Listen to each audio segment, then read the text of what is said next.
నిజంగా మొన్న రిటైర్డ్ ఇంజనీర్లు సరే నేను చెప్తే రాజకీయం అనుకో, గా రిటైర్డ్ ఇంజనీర్లకు ఏం రాజకీయం ఉంటుంది? 80 ఏళ్ల ముసలోళ్ళు, 75 ఏళ్ళు 80 ఏళ్ల ముసలోళ్ళు ఇంజనీర్లు, అరే కట్కొత్తవయ్యా రేవంత్ రెడ్డి, ఈ కరువు కాలంలో కట్కొత్తకపోతే ప్రజలు ఆగమవుతారు, తాగడానికి కూడా నీళ్లుండయి అంటే నాకు చెప్తారా మీరు? మిమ్మల్ని జైల్లో పెట్ట బిడ్డ అంటాడు, మిమ్మల్ని బెల్ట్ తో కొడతా అంటాడు రిటైర్డ్ ఇంజనీర్లను. నువ్వు ముఖ్యమంత్రివా ఏమన్నా హిట్లర్వా? హిట్లర్ కు నీకేం తేడా లేదు. హిట్లర్ కూడా గిట్లనే ఆయన మీద తిరగబడితే కాల్చి చంపిండు, జైళ్లలో పెట్టిండు. ఇలా రేవంత్ రెడ్డి మరో హిట్లర్ లాగా తయారైండు. కట్కొత్తవయ్యా అంటే నీ కంట మొత్తుతా అంటాడు, కట్కొత్తవయ్యా అంటే జైల్లో పెడతా అంటాడు. ఇదా రేవంత్ రెడ్డి గారు చేయాల్సిన పని? ఇప్పటికైనా గుర్తు తెచ్చుకో, ఎవరు కూడా పదవి శాశ్వతం కాదు. ఇవాళ నువ్వు కేసీఆర్ కు పేరొస్తుందనో, ఎందుకంటే రేవంత్ రెడ్డి ఏమైంది, కూలిపోయిందని ఒక అబద్ధం ఆడిండు. కాళేశ్వరం కూలితే పోయిన యాసంగి మనకు పండిందా లేదా? చిన్న కోడూరులో కాలువలలో నీళ్లు వచ్చినాయా లేవా? మరి ఆడికేళ్ళు వచ్చినాయి కాళేశ్వరం కూలితే? కాళేశ్వరంకు 3 తొవ్వలు ఉంటాయి. SRSPకేలు వస్తాయి, ఎల్లంపల్లికేలు వస్తాయి, మేడిగడ్డకేలు వస్తాయి. ఈసారి 2 జాగలు వస్తలేవు, కరువు పడ్డది, మేడిగడ్డ కాడ నీళ్లున్నాయి, ఒత్తవయ్యా అంటే ఒత్తుతలేడు. నిన్న ఉత్తమ్ కుమార్ రెడ్డి అంటుండు 16,000 పోతున్నాయి, ఆడికేలు ఎత్తాలి అంటుండు.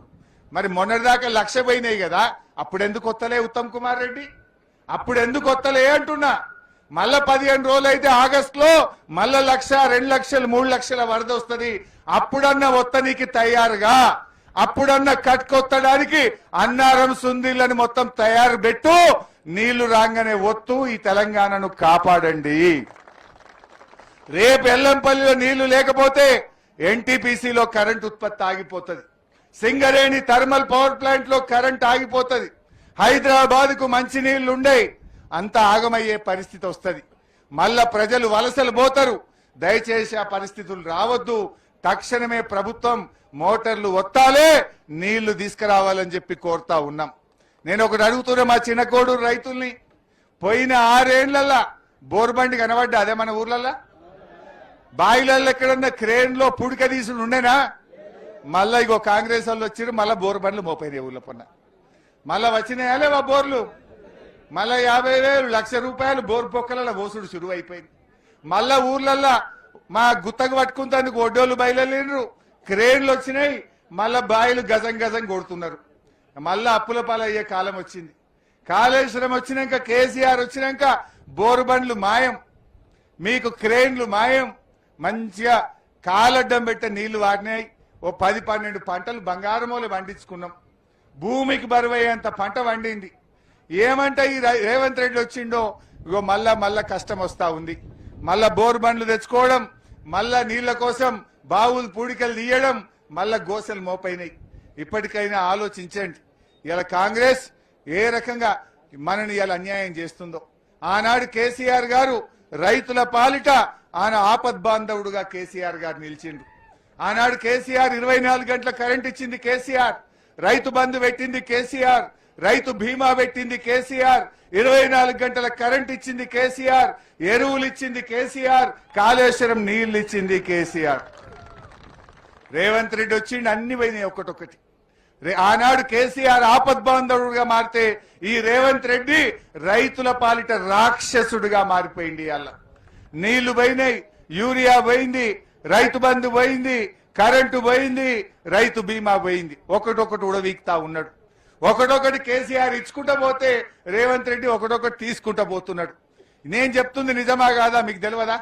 బాయిల కాడ మున్పటి లెక్క కరెంట్ వస్తున్నదా? మున్పటి లెక్క ఎరువులు దొరుకుతున్నాయా? నీళ్లు వస్తున్నాయా? రైతు బంధు 3 పంటలు ఎగ్గొట్టలేదా? రైతు బీమా ఆగలేదా? ఒక్కసారి మీరే ఆలోచించండి. అందుకే మళ్ళీ మన కేసీఆర్ రావాలి. వీళ్ళందరూ ఒకటే మాట అంటున్నారు, ఈ స్కామ్ల ప్రభుత్వం పోవాలి, మళ్ళా స్కీమ్ల కేసీఆర్ మా ప్రభుత్వం రావాలి అని ఇవాళ రైతులు కోరుతున్నారు. కాంగ్రెస్ వాళ్ళు ఇంత మాట్లాడుతున్నారు. మీరు వచ్చినాక పెదవాగు, ఖమ్మం జిల్లాలో పెదవాగు కొట్టుకపోయింది. SLBC ప్రాజెక్టు కుప్పగూలి 8 మంది అననే చచ్చిపోయిండ్రు. మన వట్టెం పంప్ హౌస్ మునిగిపోయింది, సుంకిశాల కూలిపోయింది. దేని దగ్గరికి NDSA పోదు, ఏడ ఎంక్వైరీ చేయరు. కానీ కాళేశ్వరం కేసీఆర్ కు పేరు వస్తుందని ఎంక్వైరీల మీద ఎంక్వైరీలు, కేసుల మీద కేసులు, రైతులకు నీళ్లు ఒత్తకుండా ఇవాళ ఇబ్బందులు పెట్టే ప్రయత్నం చేస్తున్నారు. నిజంగా ఈరోజు రేవంత్ రెడ్డి, నీకు రైతుల మీద వీసమెత్తు ప్రేమ ఉన్నా, వీసమెత్తు గౌరవం ఉన్నా రాజకీయాలు పక్కన పెట్టు, మోటార్లొత్తు, నీళ్ళెత్తు. ఎందుకంటున్నామంటే రేపు ఎలినీనో వస్తుంది అంటున్నారు.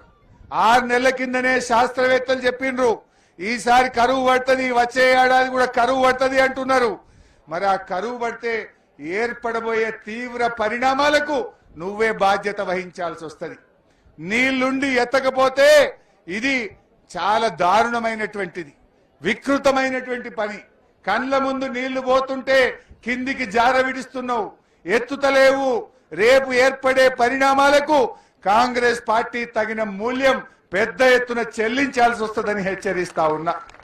రేపు చీకటిమయమైతుంది, కరెంట్ లేక, మంచినీళ్ళు లేక వలసలు పోతారు. మళ్ళా బొంబాయి, దుబాయ్ వలసలు ప్రారంభమయ్యే అవకాశం ఉంటుంది. ఇవాళ నీళ్ళు వచ్చినాక నేను మొన్నకి పెదకోడూరుకి వచ్చింటి. మొన్న పెదకోడూరుకి వస్తే ఆడ మహారాష్ట్రకి వెళ్ళి ఆడోళ్ళు వచ్చి గుత్తకు పట్టుకొని నాట్లు ఎత్తురు. ఎందుకంటే మనం బతకబోయినాం. ఇప్పుడేమో మహారాష్ట్ర, బీహార్, జార్ఖండ్కి వెళ్ళి ఆడోళ్ళు, మొగోళ్ళు వచ్చి 5,000 ఎకరం గుత్త పట్టుకొని మన దగ్గర వేసిపోతున్నారు. ఒకనాడు మనం బతకబోతే ఈ కాళేశ్వరం పుణ్యమా అని ఎక్కడెక్కడోళ్ళో ఈ సిద్దిపేటకు, ఈ ప్రాంతానికి బతకొచ్చేంత గొప్పగా బీఆర్ఎస్ పార్టీ కదా తీర్చిదిద్దింది. ఎందుకంటే మనకే పని దొరకకపోవు నీళ్లు లేక. ఇప్పుడేమో మనుషులు దొరకక బయటకెళ్ళి మనుషులు తెచ్చే పరిస్థితి ఈ రంగనాయక సాగర్ కదా తెచ్చింది. ఈ గోదావరి నీళ్లు కదా మన రూపురేఖలు మార్చింది. ఈ గోదావరి నీళ్లు వచ్చినాక కదా మన తలరాతలు మారింది అని నేను గుర్తు చేస్తా ఉన్నా. మా అక్క చెల్లెలకు తెలియదా? నేను ఎప్పుడన్నా ఊర్లోకి వస్తే బిందెలు అడ్డం పెడుతురు. నాకు ఫస్ట్ మంచినీళ్ళు లేవని బిందెలు అడ్డం పెడితే ఇక నేను బతిలాడుకొని బోరు బండి తెచ్చి ఓ బోరు గుద్దుతే అది పడితే వడ్డట్టు 400 ఫీట్ వేసినా దుబ్బ తప్ప నీళ్లు రాకపోవు. ఇప్పుడు బిందెలు అడ్డం పెట్టుడు ఉన్నదా? కాలడ్డం పెడితే నీళ్ళు వచ్చేటట్టు చేసుకున్నాం కదా, గా నీళ్ళ కరువు లేకుండా చేసుకున్నాం కదా. కానీ ఇలా రేవంత్ రెడ్డి వచ్చినాక మళ్ళా పాత రోజులు తెస్తున్నాడు. పాత రోజులు తెస్తా, ఇందిరమ్మ రోజులు తెస్తా అంటే గివ్యా మళ్ళా కరెంటు కోతలు, మళ్ళా నీళ్ల కోతలు, మళ్ళా బిందెలు అడ్డం పెట్టుడు, మళ్ళా ఎరువులబ్బు తిప్పలు, గీ గోసలు అవి నువ్వు తెచ్చేది. ఇవాళ దయచేసి ఆలోచన చేయండి. ముఖ్యంగా ఇలా ఈ ప్రభుత్వాన్ని మనం హెచ్చరించేది ఒకటే, బేసిజాలొద్దు, దయచేసి నీళ్లు ఎత్తండి. ఏం కాదు, ఏదో భద్రాచలం కొట్టుకపోతుందని తిక్క మాటలు మాట్లాడకు. ఇప్పటికే రాముల వారు నీ మీద కోపంగా ఉన్నాడు. ఎందుకంటే రాముల వారి మీద ఒట్టు పెట్టి నువ్వు రుణమాఫీ చేయలే. నువ్వు ఎట్లా ఓడిపోతావని మళ్ళా రాముల వారి మీద ఒట్టు పెట్టి 117 గెలుస్తాను బొంకుడు మాటలు మాట్లాడినావు. ఇప్పుడేమో కాళేశ్వరం మోటార్ వస్తావయ్యా అంటే రాముల వారి గుడి కొట్టుకపోతుందని అన్ని అబద్ధ ఫాల్తు మాటలు మాట్లాడుతున్నావు. 29 లక్షల క్యూసెక్కుల వరద వస్తే కూడా రాముల వారి గుడి భద్రంగానే ఉన్నది. అన్నారం, సుందిల్లా 2 కలిపితే కూడా 1,00,000 క్యూసెక్కులు దాటది. 1,00,000 క్యూసెక్కుల వరద ఎక్కడా? 29 లక్షల క్యూసెక్కులు ఎక్కడా? 2021వ సంవత్సరంలో 29 లక్షల క్యూసెక్కులు వచ్చినా రాముల వారు భద్రంగానే ఉన్నాడు. ఇప్పుడు ఇది కొట్టుకపోతుంది 1,00,000 క్యూసెక్కులే అయినా కూడా రాముల వారికి ఏం కాదు. కేవలం కేసీఆర్ కు పేరు వస్తుంది, బీఆర్ఎస్ కు పేరు వస్తుంది. ఇంతకాలం నువ్వు అబద్ధమాన్యమని, నీ దొంగ మాటలని ప్రజలకు అర్థమవుతుందనే నువ్వు మోటార్లు ఎత్తుతలేవు బిడ్డా. ఇప్పుడు అన్ని అర్థమైంది. నువ్వు ఒత్తినా దొంగవే, నువ్వు ఒత్తకపోయినా దొంగవే.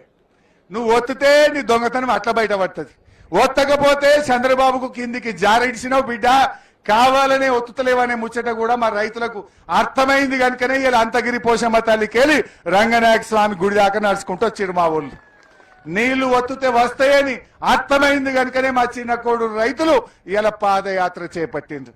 ఇది చిన్నకోడూరుతో ఆగుతుందా? నాకు పొద్దుగాల నారాయణరావుపేటలు ఫోన్ చేసారు, అన్న చిన్నకోడూరు నడిచిరే మరి మేము నడవద్దా అంటారు.